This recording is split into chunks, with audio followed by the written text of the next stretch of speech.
Hey guys, what's up? It's Megan, and today we're going to talk a little bit of yoga philosophy, and particularly talking about Ganesha, who is one of the deities in the Hindu pantheon and one of the more commonly known. So he's the elephant-headed character that you'll see, and we see him a lot of times. He's known as the guardian of the threshold, also the remover of obstacles, but just as much as he removes them, he also places them. And that's one of the common miscommunications, I'd say, with his story, is that people call him, oh, the remover of obstacles, Ganesha. Well, he also places them, so it's going to be a two-way street there.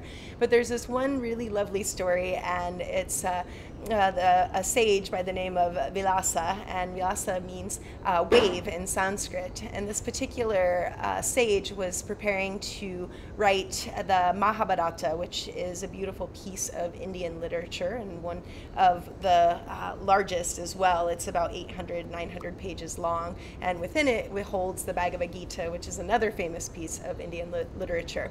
And so as he's preparing to write the Mahabharata, he needs one being in the universe that can write as quickly as he can recite. And the only character that he can call upon to perform this task and this duty is Ganesha. And he holds all time and space and memory. And so he's able to come forth to perform this task for the sage. And so one of the things that he has to do in order to, at this time, write, which is being able to scribe, is break his own tusk in order to carve the wording for the Mahabharata. And so as they're moving along, he realizes that Ganesha can actually write more quickly than he can recite. And so he actually ends up placing grammatical errors intentionally. And so they say that all of those errors were placed by the sage to slow Ganesha down, because otherwise he would have written the story too quickly.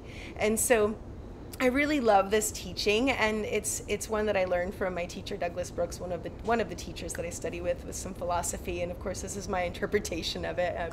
But basically, what I like to take from it is that that's so true for all of us. We're going to find in life that we have obstacles that are placed in our way that literally slow us down, and that can be a number of different things that will show up. Sometimes it's illness, or it's a problem with the body, some type of disability or an injury or something that actually just slows us down, our mobility.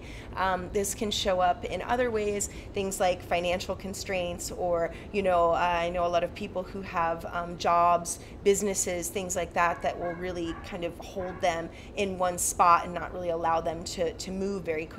Or even my friends who have children, that's another thing that will hinder their ability to maybe move as quickly as they would like. And so one of the things in Costa Rica that we have is potholes in the road. And so dirt roads that are potholed, and you can't go fast, and so it makes us slow down. And that's actually one of the things that I appreciate. And it's frustrating. It can be really uncomfortable when you're driving and or commuting to get around and maneuver because of the actual potholes. They don't feel so good in your body, but they're actually protecting us, because in that way we can't drive so quickly, right? You're moving around on motorcycles and quads and things like that, so it just makes you slow down a bit.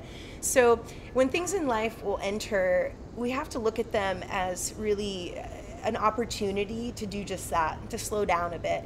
And so if we always had just everything at our fingertips, and technology as it's speeding up, and cars, highways, things are moving so quickly, and it's really a good practice for us just to slow down a little, to take a breath, and to move a little bit at a slower pace.